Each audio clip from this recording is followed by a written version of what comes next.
So my lecture will be based on these three important concepts: the theoretical background of immediate implants and the AMI concepts of immediate implant, Academy of Minimal Invasive Implantology, concept of immediate implant, and some of the cases according to the size. Now, considering the theoretical background of immediate implantology, I will go fast through the extraction of tooth socket extraction. It's very important to me that we have to have a basic knowledge on the process of tooth socket healing after the extraction. And the most important time that we have to know about is 3 to 4 weeks, which is the time where the epithelial closure starts and completed, and the bone formation starts to become and to have its most aggressive effect, and this time will end up with a complete bone formation within the tooth implant, the tooth sockets, and usually this takes 4 to 6 months. Of course, the remodeling process continues until 1 year. So we have to consider these timings, 3 to 5 weeks, the timing for the epithelial closure. Of course, in immediate implants, this time will be reduced because there will be an implant, especially if I'm using the Magic 4 implant. The actual bone filling, it differs from patient to patient, and it's according to the osteogenic activity when it will become or reach its highest level in the 4th week and start to reach to its plateau, and then within the 8th week, somehow 8th week, it will start to become slower until it reach the remodeling phase. Of course, you will find different texts mentioning different timings relating to the immediate implantation. There is the immediate, which is immediately after the extraction, or maybe 1 week, within 1 week, and there is what is called early, which is between 4 to 6 weeks, and there is delayed or delayed. It differs from author to author or what you find in the textbook. And as I mentioned, the epithelial closure is important, and the bone filling concept is also important. We have to consider these two facts when we think of immediate implantation or early implantation. As you may know, there are pros and cons with the immediate implantation. When we do immediate implant, we are saving time, saving the surgery, there will be less surgery. Also, there will be preservation of the bone, and also preservation of the architecture of the gingival tissue. However, there will be kind of disadvantages, which is related to the instability of the labial gingiva. There is the gap jump between the implant body and the labial bone, the implant fixture and the socket, and also sometimes we have insufficient soft tissue. Of course, the concept of AMI regarding the immediate implantation tries to tackle some of these difficulties. Also, the delayed placement of the implant also has its advantages and disadvantages. As for the indications of any dental implant placement, immediate dental implants more or less has the same indications, apart from the urgency of the placement of the implant, and there is loss of tooth due to trauma. It's very important to consider the initial stability when we place the dental implant. Primary stability is a major influential factor for the success of dental implantation. However, in immediate dental implantation, it becomes more important, more crucial, and we have to consider it. So, key points in immediate implantation: the initial stability, how to place the implant in the correct position, and also how to handle the soft tissue. Immediate implantation using the Magic 4 can provide the following advantages: simple, easy, straightforward process, minimal invasive, Most importantly, there is no need for the membrane, the use of membrane. I personally don't prefer the use of membrane, whatever the case of dental implant, whatever the need for bone graft. And also, because it is minimally invasive, it is very useful to make the healing process more natural without too much intervention. So, we have sometimes defect or distance between the bone and the soft tissue after the extraction, and this can be dealt with the use of the magic cup, the design of the magic core dental implant, and there are various lengths for the magic cup to deal with this thing. Also, some can help soft tissue healing because the support provided by the magic cup, and also because of the type of the implant itself, the penetrate design of the dental implant, we can have a bone-driven dental implant concept, but also it does not violate or compromise the prosthetic-driven dental implant outcome.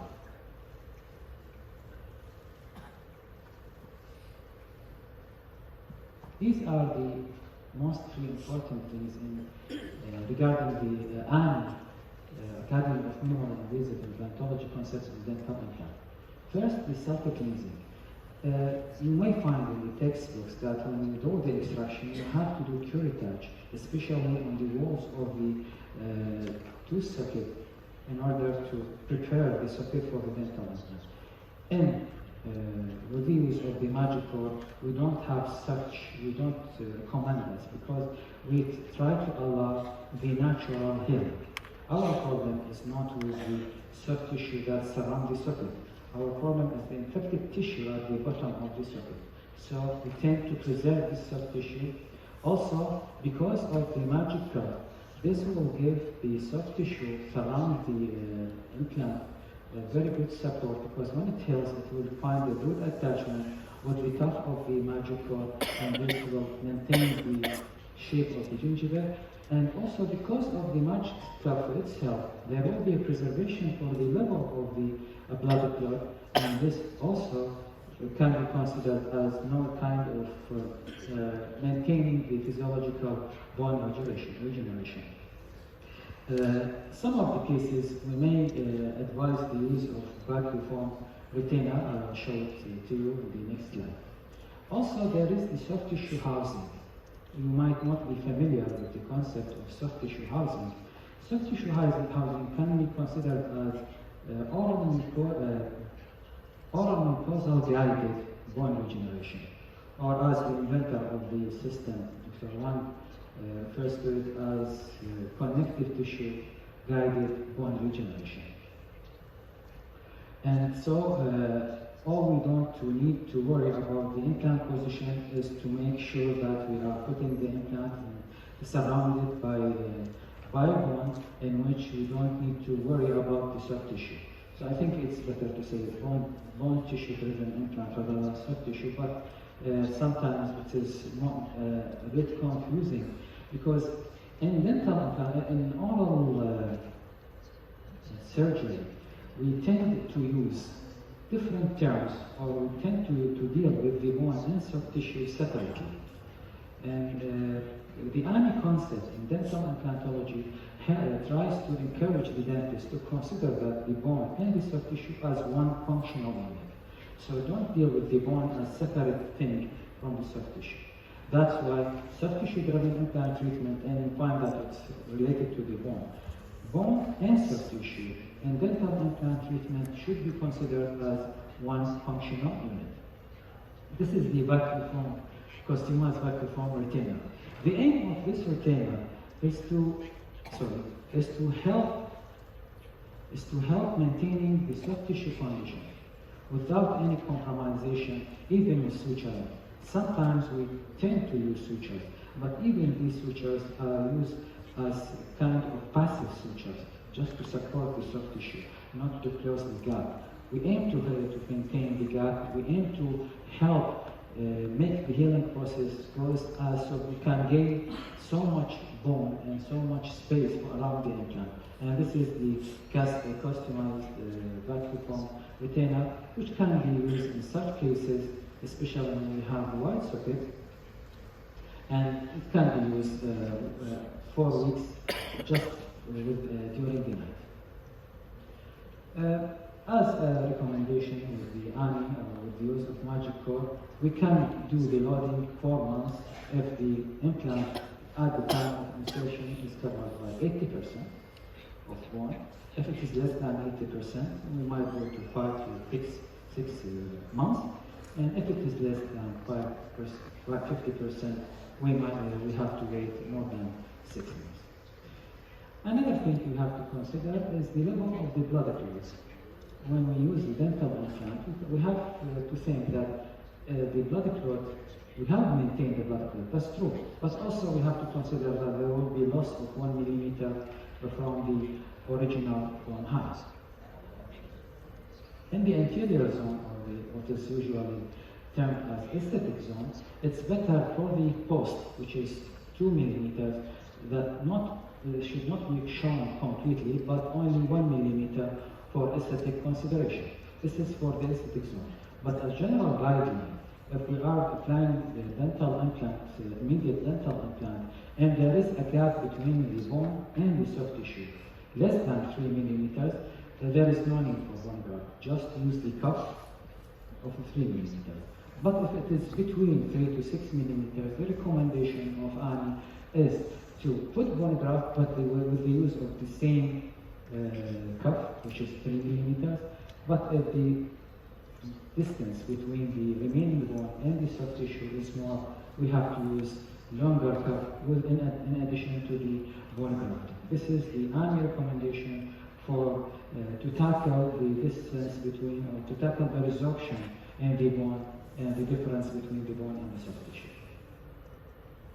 Now, these are some guidelines regarding the placement of the immediate dental implant. If we are dealing with the maxillary molar, either we place it in the parietal root socket, or maybe we can use the interseptal bone as a placement guide for the dental implant. But if we use the interseptal bone, we have to do widening using the BEB technique. This BEB means bone expansion. Sinus bump is that the same expander that used by the IBS company is used to elevate the sinus membrane to achieve better primary stability. This is an example of a case, upper 6 and upper 4. Upper 6, we have to remove the implant, the previous implant, and the upper 4, because of the presence of periapical pathology. So we have to, because it is irrestorative too. So now we can see how much time we have lost with the previous implant, and these are the arrows that shows how much bone do I have in the direction of the implant replacement. This is the first photo is for the upper 6 and the second for the upper 4. After the removal of the affected teeth and the failed implant, we have inserted implants in the upper 4 and the upper 6 regions, and the sutures are used because to help preserve the soft tissue separate. In fact, this is not my case, but in my opinion, I might not even do the suturing, especially with the black silk suture, because the black silk suture is not really the perfect one for healing process. What I have said regarding the insertion of the dental implant is that in this case, the sinus lift has been slightly elevated, and this helps to ensure what is considered as bicortical engagement of the implant. So it's not only engaged in the crestal area or throughout the length of the implant, but also with the floor of the maxillary sinus. And as you can see, there is a gap between the soft tissue and the bone, but we didn't need to use bone graft because the healing process will go smoothly, as you can see with the follow-up period. The bone filling will take place and will achieve very good results radiographically and clinically. And these are the photos 3 months after the inception. The final photo common CT scan images for both upper 6 and upper 4 months later after the insertion of the prosthesis. And these are the common CT scan images 7 months post-learning. And this is the CT scan for the upper 4, also 7 months after. Another example of immediate implant replacement. As you can see, this is the upper 6 with the external resorption, and we have aimed to insert the implant. But here, in this case, we have used the interseptal bone. At the beginning, we have used the magic guide, and then taken the radiograph to determine the exact location of the fixture. And then after that, we have it has been the interceptor bone has been widened by the use of the BED technique, and the implant has been inserted at the middle of the socket with the passive suturing after the complete. Sometimes we do need phonograph in such cases. However, the suturing itself is not. We don't need to have very tight suture. It's just passive suture because we tend to preserve the soft tissue in its original position. These are the post-operative X-ray, the OPG and the common CT scan. And you may notice the improvement of the soft tissue healing with time. These are the clinical features. Now, considering the recommendation for the placement of the implant in the posterior mandibular region, either we use the mesial socket or the distal socket. In both cases, we aim the interseptal bone. The interseptal bone in the mesial socket usually come parallel to the long axis of the tooth, whereas if it is in the distal socket, it will be slightly inclined toward the mesial side.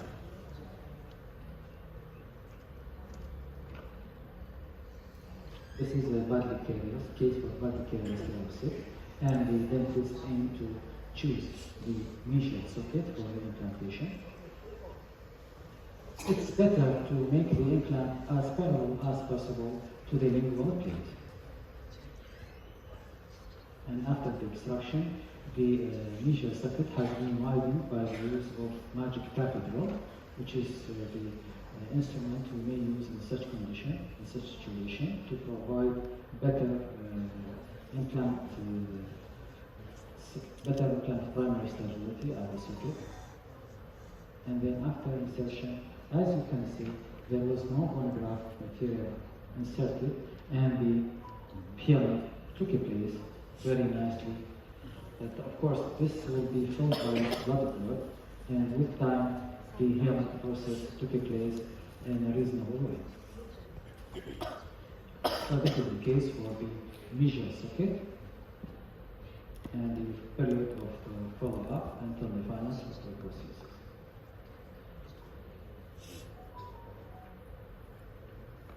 These are the clinical photos.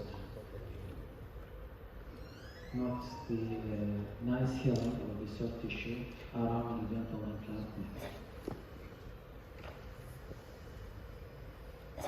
This is the case of the mesial root, and you can see that even with the more follow-up period, there will be bone formation, even it covers the cuff of the dental implant, which is very good result concerning the outcome of dental implantation, that we have physiological bone regeneration, and this might be related to the symmetrical or bone forces distribution around the dental implant, which is kind of unique for the magic or dental implant itself. Now this is another case where the dentist aimed to replace the distal root, or place the implant in the distal root socket, and similarly with the use of the magic cathedral, with the widening of the socket, the implant has been placed with passive suturing, and as you can see, the healing process took place really reasonably, with the final outcome 3 months after the insertion. And as mentioned before, that when we aim the placement of the implant in the distal socket, it will be parallel to the interseptal bone, and this is somehow typical because the implant itself is really parallel to the lingual plate. These are post-operative photos, and the follow-up clinical photos, which shows the reasonable soft tissue healing around the dental implant. For the most challenging dental implant cases, which are the cases in the aesthetic zone, upper anterior region, the recommendation of aiming for the placement of dental implant is that having the long axis of the implant posterior to the apex of the tooth itself, root tooth itself, 2 millimeters, and the midpoint of the implant 5 millimeters away from the anterior gingival margin. These are recommendations for the aiming for the introduction or for the placement of the implants in the anterior maxillary region of the aesthetic zone. The direction of the implant or the long axis of the implant should be parallel, or it's better to be parallel to the long axis of the alveolar bone. And these are the photos of the cone beam CT scans for the position of the implants, both sagittal, both horizontal and coronal section, sagittal section. Now these are cases in which the dental implants need to be inserted again here region for the second quadrilateral incisor due to periodontal disease. Now these are the measurements that I mentioned before.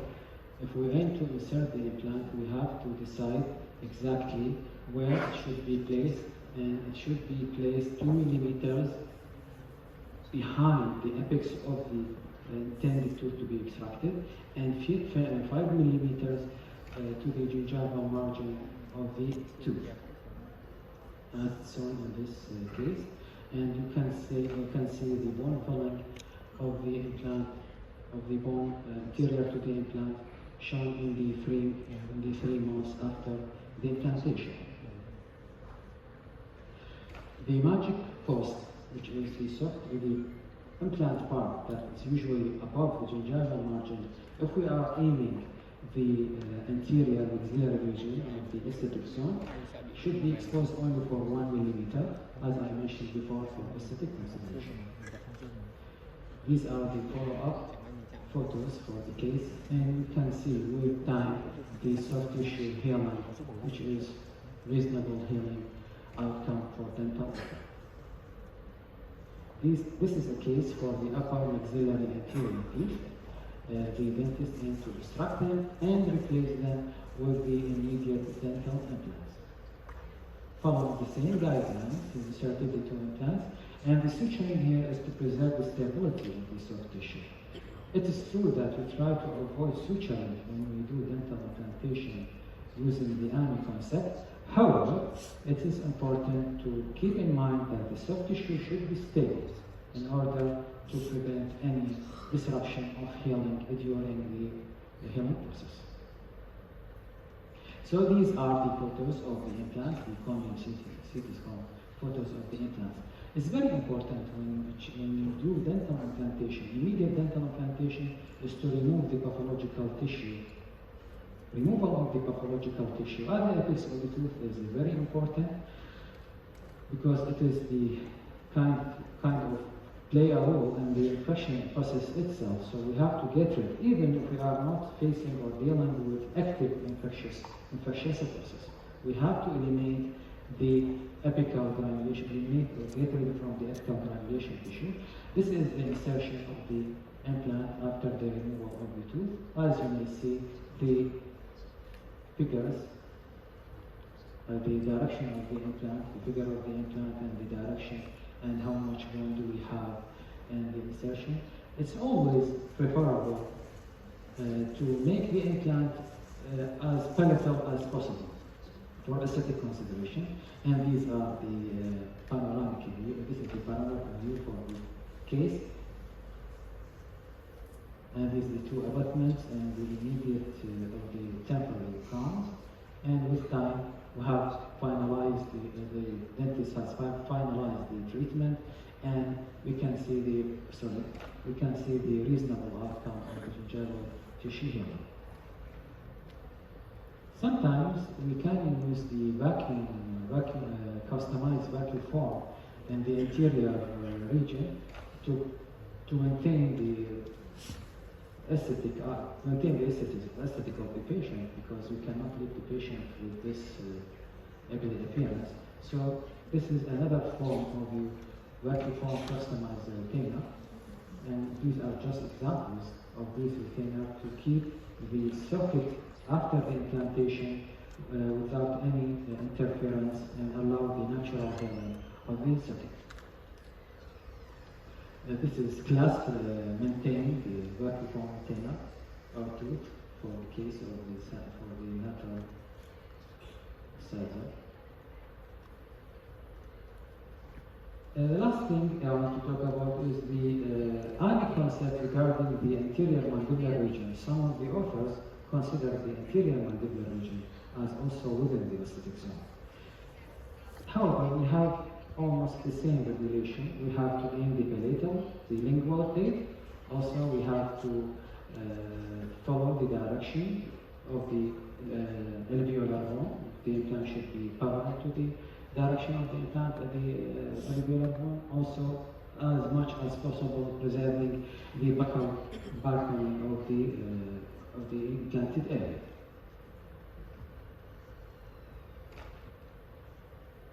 These are the lower anterior teeth.